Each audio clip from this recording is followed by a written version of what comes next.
Good afternoon, and welcome to the 7th Annual Graduate School of Arts and Sciences Master's SynThesis competition. My name is Rachel Bernard, and I am the director of GSAS Compass, the Office of Graduate Career Development, and I'm your host for today's event. It is my pleasure to introduce Dean Carlos J. Alonso, Morris A. and Alma Shapiro Professor in the Humanities, Dean of the Graduate School of Arts and Sciences, and Vice President for Graduate Education, who will offer opening remarks.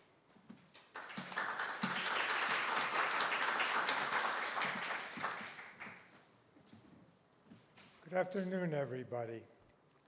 It is my great pleasure to open the 7th Annual Graduate School of Arts and Sciences Master's SynThesis competition. Welcome to the friends, family, peers, alumni, staff, and faculty who have come here today or who are joining us online to celebrate our master's students. The thesis is a capstone experience of many of our master's programs in the graduate school. Students take this opportunity to apply the tools, methods, and modes of inquiry they have studied in their coursework to answer an original research question. SynThesis is not only a celebration of this intellectual journey, but an awe-inspiring display of these students' ability to distill and present their work to us, an educated generalist audience, in only 3 minutes and with one single slide. This afternoon, we will hear from 12 of our talented master's students on thesis topics ranging from open source AI to a sacred decorative box from medieval Japan, from the effects of human activity on deer and raccoon populations in New York City, I want to hear about that, to one family's oral history of the 1994 Rwandan genocide. These 12 finalists were selected from a deep and impressive pool of applicants from across all departments of the graduate school. They have worked hard and long to synthesize their thesis research and prepare for today's event. We deeply appreciate the many MA program faculty and staff who support and encourage their students to pursue ambitious research. These outstanding students would not be here without your commitment. I would also like to thank our panel of faculty and alumni judges. I do not envy the difficult decisions you will have to make today. Since our inaugural event in 2016, I have looked forward to SynThesis every year because it embodies the graduate school's central aim: to provide our students with opportunities that allow them to thrive academically, professionally, and personally, both during their sojourn with us and afterward. To the 12 finalists, you exemplify the range and depth of graduate student research at Columbia, as well as the university's mission not just to advance knowledge and learning at the highest level, but to convey the products of your effort to the wider community.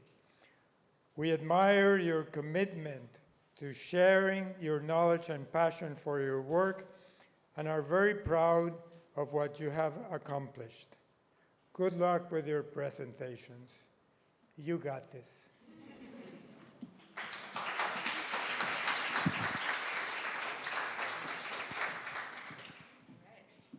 Thank you, Dean Alonso. I would now like to welcome and introduce our faculty and alumni judges. Dhananjay Jagannathan, Assistant Professor of Philosophy and Director of Graduate Studies for the Classical Studies program. Reena Jana, Head of Content and Partnership Enablement, Responsible Innovation at Google, and graduate of the South Asian Studies Master's program. Jake Moreno-Copland, CEO of America Needs You and graduate of the Human Rights Studies MA program. Amy Starczewski, director of the Oral History MA program. Chiara Superti, lecturer in the discipline of political science and director of the Political Science MA program. Thank you all so much for serving on the judging panel.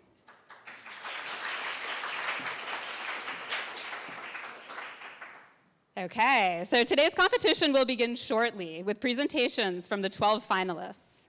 Please refer to your event program for the order in which they will speak.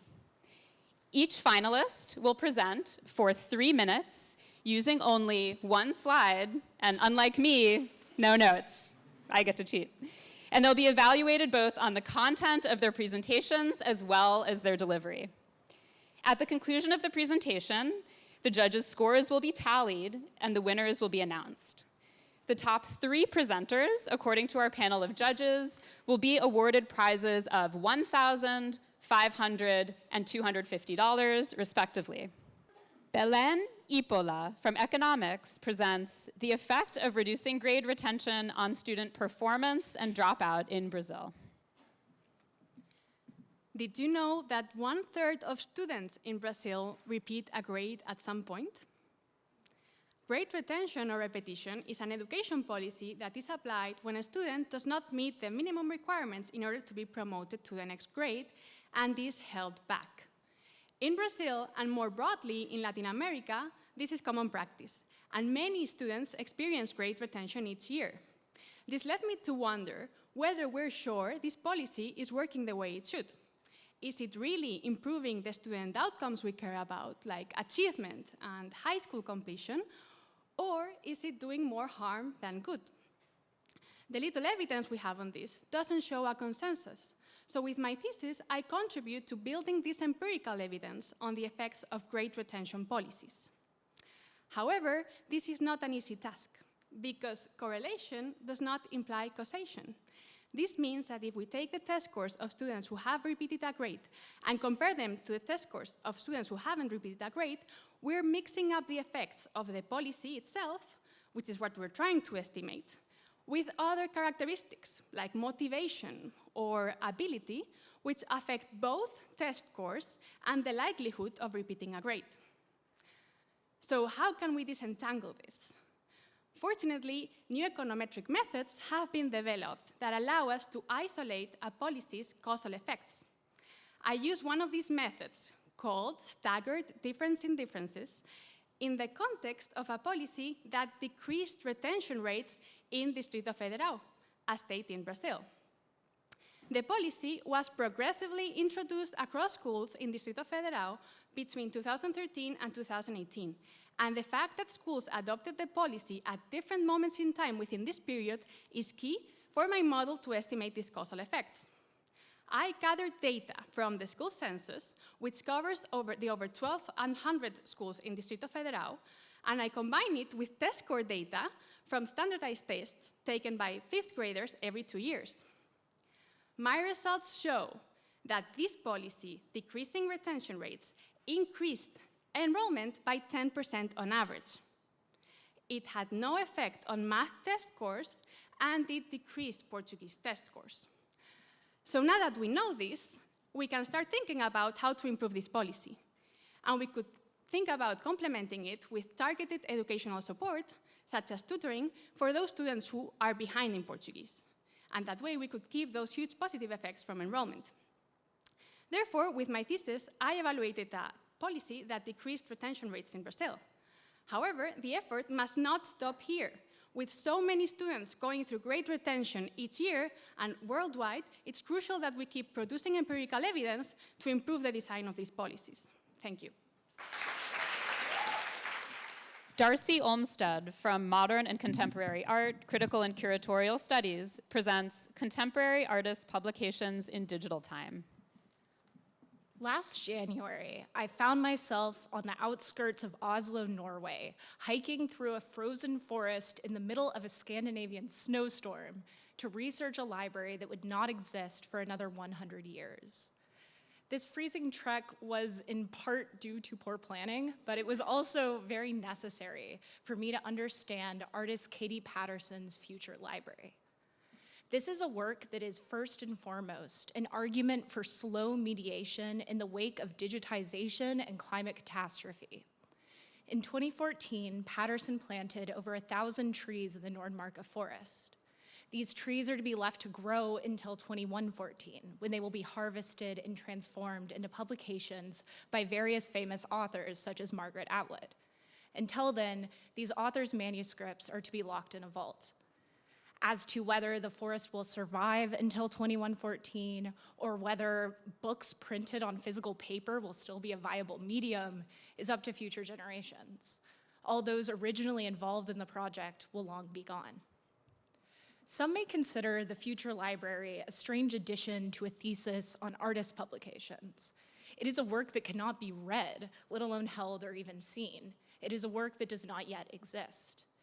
However, I chose to discuss this work alongside two other publications by artists Neda Bamani and Stephanie Sejuko as a means of investigating a particular cultural moment in regards to both art and publishing. That is, a moment of hyperspeed. Philosopher Byung-Chul Han coined the term hyperculture to describe a moment in which globalization and cyberspace have caused cultures to speed past any previous known origin or comprehensible order. I believe the book is a concept provides grounding. It allows for artists to engage with a new landscape of mass information and speed. And it's also and all of the issues that such a landscape encompasses. My thesis also serves to expand the definition of what an artist publication can be. These artists are turning books into code, into video, and entire forests.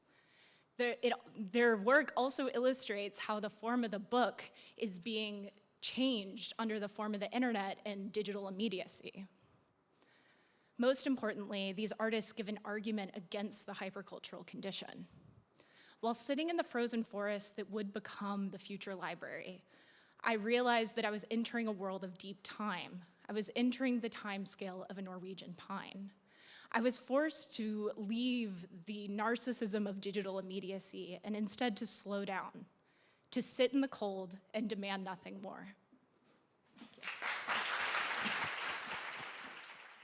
Miles Davis from Ecology, Evolution, and Conservation Biology presents the NYC Wildlife Transect, the effect of urban intensity and human activity on wildlife distributions around NYC green spaces. During lockdowns, do you remember how the internet was flooded with images of deer and other wildlife roaming freely in cities around the world? Everywhere we saw headlines that animals were taking back the city, and people loved it. In a time where human expansion is seen as a leading threat to global conservation, the wildlife response to this sudden pause in human activity raises some interesting questions, like what animals are actually present in our cities, and how does urban development and human activity affect how wildlife use our cities? In collaboration with several organizations, I sought to answer this question with my thesis, the New York City Wildlife Transect. I established a network of wildlife trail cameras in over 34 green spaces across New York City, like parks, cemeteries, and golf courses. In the screen above, you can see that this network spans a 50K line across Brooklyn, Queens, and Nassau County, an urban to rural gradient. These motion-triggered photo cameras operate 24 hours and can tell us which spaces elusive mammals like raccoons and deer are present in. With this data, I investigated how changes in housing density influence species distribution. I also used contact tracing phone location data to explore the effects of human activity as well. This is the first camera monitoring transect for the city, and I modeled distributions of raccoon, deer, possum, skunks, coyote, and I also found the first statistical evidence that higher levels of human activity in New York green spaces may deter raccoon and possum presence. And finally, I brought New York into the Urban Wildlife Information Network, a collaborative research network of similar camera projects in over 40 North American cities. So how does all of this actually help? In recent years, we've seen the return of coyotes and skunks, and increases in deer and raccoon presence in the city. Having grown up in Brooklyn, I understand how these changes can be surprising for New Yorkers. To spread awareness, all the photos are made available on a database, which is shared on the cameras, and you can see it on the bottom of the screen. I've had students of all ages get involved, for example, by setting cameras or identifying photos like the ones you see above on the database. The distribution data can help the city with rabies vaccination campaigns for raccoons or to track the risk of tick-borne diseases which correlate with deer presence. New York is the largest city in North America. Results from here can serve as a model for conservation and wildlife management for growing cities across the continent. As data collection continues, we'll be able to make predictions on how wildlife might respond as parts of the city grow. Lockdowns may have ended, but that glimpse of wildlife we had isn't just a headline from the past. It's a roadmap to a brighter future that we can build. Brooke Helmick from Human Rights Studies presenting Human Rights and the Rise of Extremist Hate Groups, Lessons for American Democracy. How do we define the health of American democracy? As a civil rights advocate and a human rights practitioner, I understand this in part by measuring the health of a community. Not just the survival of the people, but their quality of life.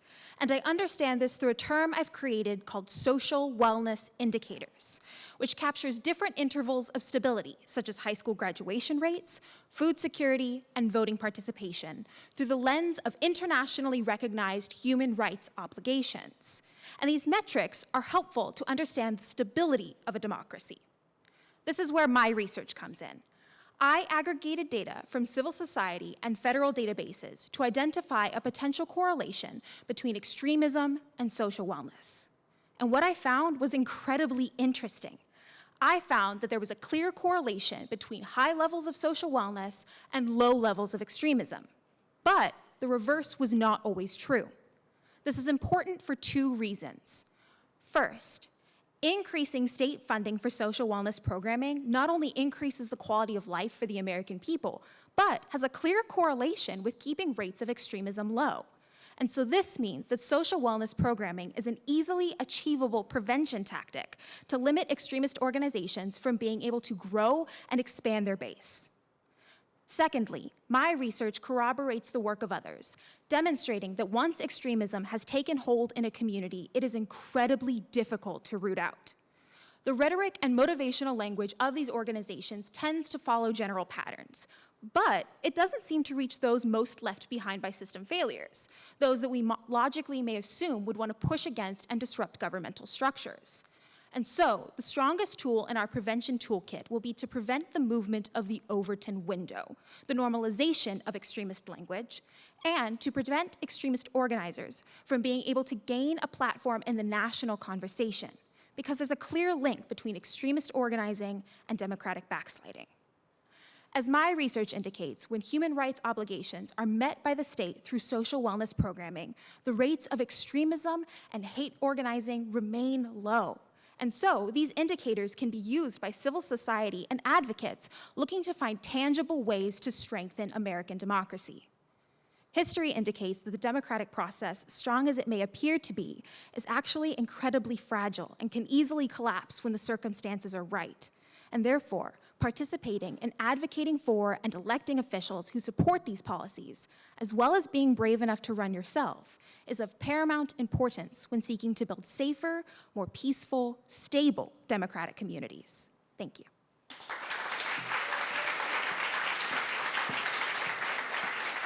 So this concludes the 2023 GSAS Master's Synthesis competition.